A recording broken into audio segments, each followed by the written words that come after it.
Trailer बघितला असेल तर तुम्हाला कळलंच असेल की मी एका रिपोर्टरच्या भूमिकेत आहे. सो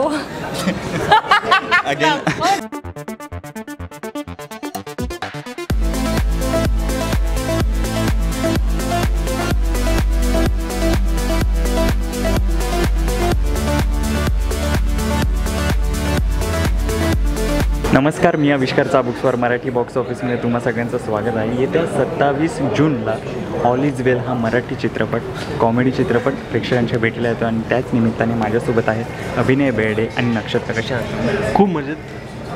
तर खूप म्हणजे रोमकॉम असा मूवी आहे, एक म्हणजे प्रेक्षकांना खूप हसवणारा मूवी आहे. मला एकंदरीत या मूवीबद्दल ऐकायला आवडेल. रोमकॉम असा नाही आहे, रॉम ह्याच्यामध्ये थोडासाच आहे, कॉम जास्त आहे. त्यामुळे आम्ही थोडासा कॉम आणि थोडासा रॉम आणि फार कॉम केला आहे, तर लोकांना ते आवडेल अशी अपेक्षा आहे. आणि रॉम जो काय तो आमच्यात आहे, दर्शनदादा आणि सायलीमध्ये आहे आणि थोडाफार अमायरा आणि रोहितमध्ये आहे. बट मजा आहे, पण मजा आहे. तू काय सांग? फिल्मविषयी सांगायचं तर film is out and out comedy film आहे, टू बी व्हेरी ऑनेस्ट. त्याच्यामध्ये आम्ही थोडासा रोमांच केलेला आहे, पण ओव्हरऑल फिल्मची जर्नी खूप मजेशीर होती. जेवढं आम्ही शूट करताना एन्जॉय केलं तेवढंच प्रेक्षक बघताना सुद्धा तेवढाच एन्जॉय करणार. 100 नको ना. काय मला ऐकायला आवडेल म्हणजे अच्छा एवढंच बोलतो. तर तुमचा ह्युमर असेल मी तर ह्युमरच तर म्हणजे ना, मी हे पोस्टर्स हे जे बघतो की ज्यात तू असं उचलून घेतलं आहे, सगळ्यांचे वेगवेगळे एक्सप्रेशन्स आहेत. सयाजी सरांनी ते बंदूक लावली आहे आणि ते नोटा उडत आहेत, ATM मशीन तिथे पडली आहे, पोलीस वगैरे. एकंदरीत एकदम सगळं मिक्स असं हे पोस्टर दिसतंय. आणि ट्रेलर आता बघितलं, खूप एक्सायटिंग ट्रेलर आहे. तुमचे शूटला कोण कोण नाही आले सांग बरं.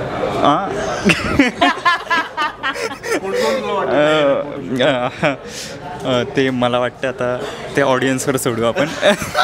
ते तुम्हीच आता ते आता ऑडियन्स तुम्हीच बघा आणि तुम्हीच सांगा की कोण फोटोशूटला नाही झालं.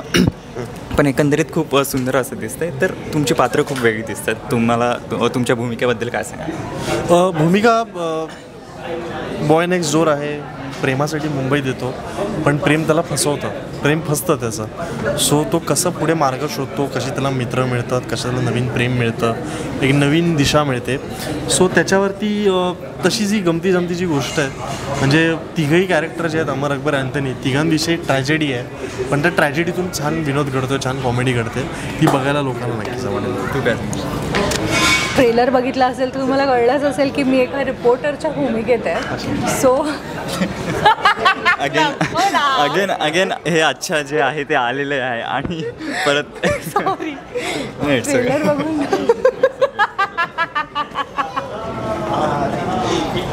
यानेच आपल्याला म्हणजे कळतंय की एकंदरीत ही काय केमिस्ट्री असणार आहे दोघांची फिल्ममध्ये बघायला आपल्याला.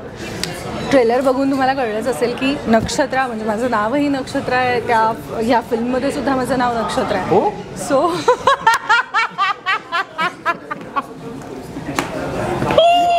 नको ना.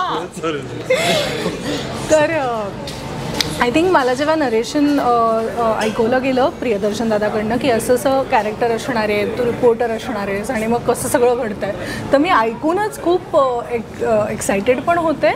म्हणजे एक्साइटमेंट वाढली होती, पण तेवढंच दडपणही आलं होतं, कारण का मला प्रेशर होतं. बिकॉज तुम्ही सगळेच रिपोर्टर्स, आपण बघतो की बिंग अ रिपोर्टर तुम्हाला खूप ऑन द पॉईंट सगळ्या गोष्टी कराव्या लागतात. थोडंसंही वर खाली करून चालत नाहीत गोष्टी.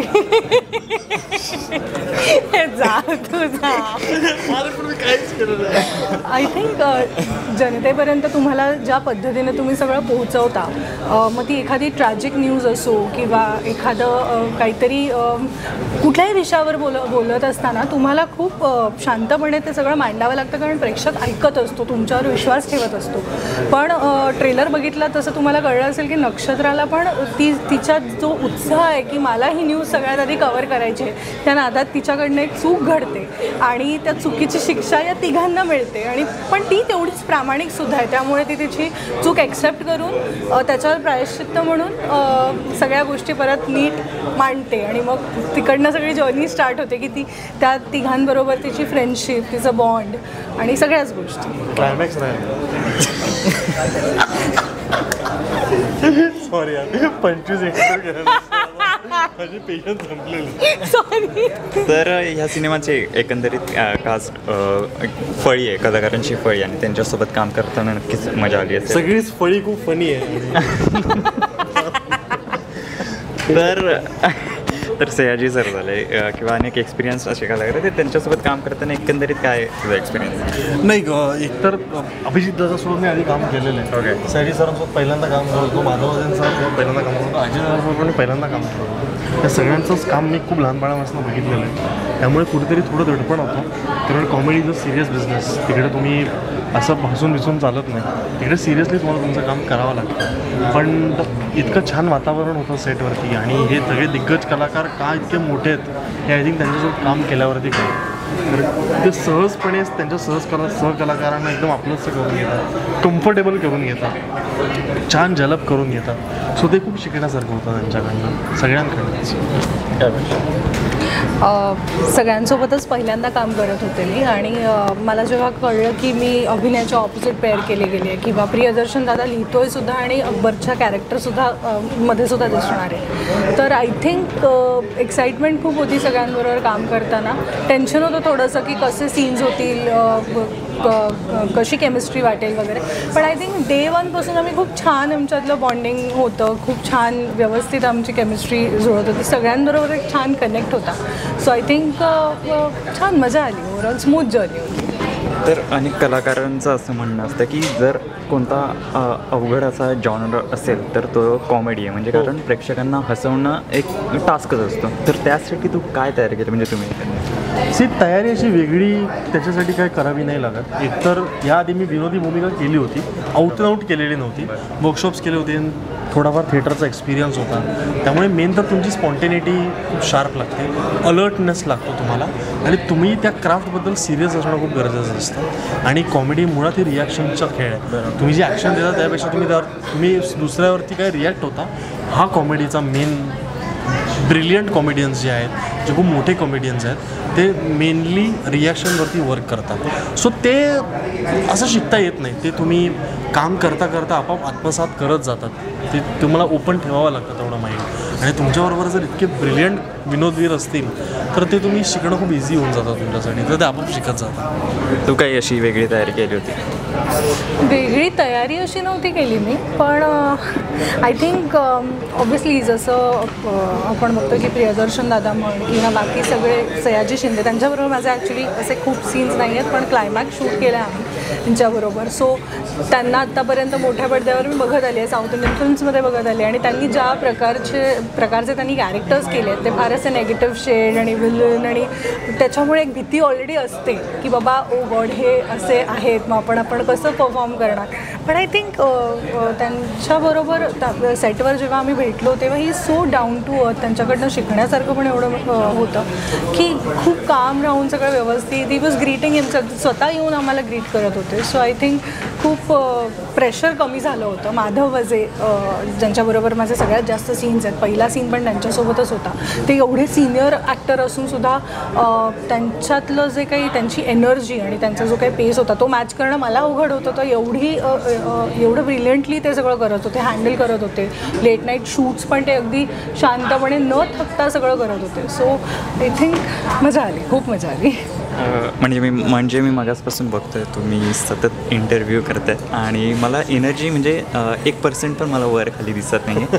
तर तिथं म्हणजे आम्हाला ती सिनेमात पण पाहायला मिळणार आहे. तर लास्टचा प्रश्न नाही, पण लास्टला जाता जाता सांगा, एखादा काही किस्सा वगैरे आहे का की सयाजी सर असतील त्यांच्यासोबतचा, किंवा एकंदरीत शूटवरचा एखादा किस्सा तो ऐकायला आवडेल? किस्सा आय फील क्लायमॅक्स आम्ही शूट करत होतो, आणि खूप रिस्की स्टंट टाईप होता, जिथे माधव वजेंना कॅरी करत त्यांना जिन्यावरती घेऊन जायचं होतं. तर दिग्दर्शक म्हणाले की नको हे करायला, कारण ते त्या वयात नाही आहेत मुळात की त्यांच्याकडनं इतकी रिस्की गोष्ट, जबाबदारीचं काम आहे ते खूप करणं, आणि ते आपण इतकी रिस्क घ्यायला नको त्यांच्यासोबत. पण तरी ते उभे राहून म्हणाले नाही मी करणार, आणि त्यांनी तो जो सिक्वेन्स आहे, ती जी ॲक्टिव्हिटी आहे जी तुम्हाला सिनेमात दिसेल, त्यांनी ती केली त्या वयातसुद्धा. सो माझ्या मते त्यांचा प्रोफेशनलिझम तेव्हा पण इतका परफेक्ट होता, इतका प्रॉम्प्ट होता.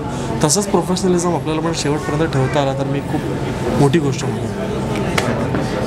खरंच खूप मजा आली तुमच्याबरोबर, खूप हसलो. आणि जर इंटरव्ह्यूमध्येच आपल्याला एवढं पाहायला मिळालं तर सिनेमातही आपल्याला खूप काही पाहायला मिळणार आहे. जाता जाता प्रेक्षकांना काय आव्हान करा? 27 जूनला तुमच्या जवळच्या चित्रपटगृहात आवर्जून बघा आणि सहमित्रपरिवार कुटुंबासोबत जाऊन बघा आणि मजा करा. थँक्यू. थँक्यू.